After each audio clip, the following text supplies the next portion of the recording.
A lot of time men get into marriage without knowing what they actually want. Whenever you get into marriage, you have to understand your wife is like your business where you pay very good attention into that aspect of your life. Many people pay attention to their finances. They take their finances so very seriously, take their spiritual life very seriously. But when it comes to their marital relationship, they don't pay that very much attention to it. Now you have to understand that aspect of your life is like a ministry too. That aspect of your life is like a calling also. That aspect of your life is a place you need to pay maximum attention to. It is not something you take for granted. You pay maximum attention to it by doing everything possible to make it work. You, like for instance, your business, you don't treat your business like if it will work, let it work. If it will not work, let it not work. You put in every effort to make sure it works. You keep showing up every day, even when it seems like the business is failing. You keep doing everything within your power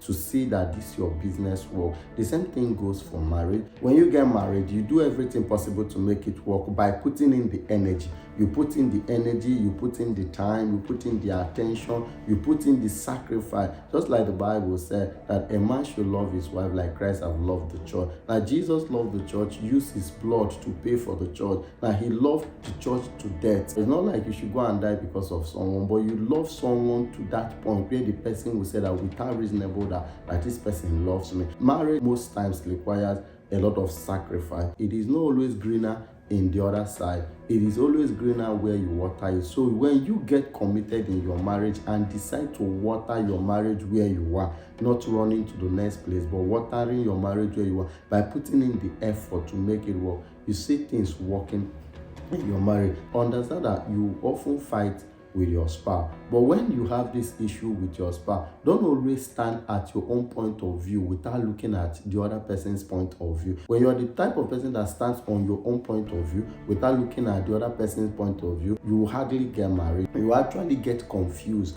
in the marriage. When someone writes 9, if you're standing at one corner, you will see that this is 6. If you're standing at the other corner, you will see that this is 9. So you have to understand point of views and make compromise. You try to understand, what is this person trying to say? What is my husband trying to say? What is my wife trying to say? What are their point of view? Is it different from my own? Most times what brings problem in marital relationship is point of view, where this person is saying a different thing and you're understanding a different thing. Most times you have to just suspend what you understand and look at what the person is saying. Try to understand what the person is saying. Try to make out something reasonable from what the person is saying. And if you have to bring in your own opinion, you try to explain it in love or fight in their marriage.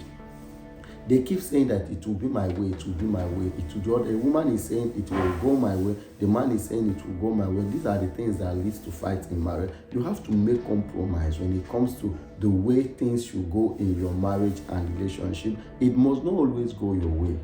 You have to understand that it must not always go your way. So you paying the price is sometimes you allow things to go your spouse's way. You allow things to go the man's way. You allow things to go the woman's way. It must not go your way because you're the man. It must not go your way because you're the woman. So most times just allow things to go the other person's way. When doing this, you've started understanding what marital relationship sacrifice is all about. There are a lot of things that your spouse will be doing that you won't be comfortable with, that you will not like. You have to understand genetic weakness. You have to understand genetic strength. You have to understand biological weakness. You have to understand biological strength in your spouse. So your spouse have got genetic weaknesses and strength, environmental weaknesses and strength, biological weaknesses and strength, spiritual weaknesses and strength. All of these weaknesses and strength is what makes up your spouse. These people did not grow up in the same roof with you. They have a different view of life from you. So you have to start seeing life, put yourself in a situation where you see life from their own point of view.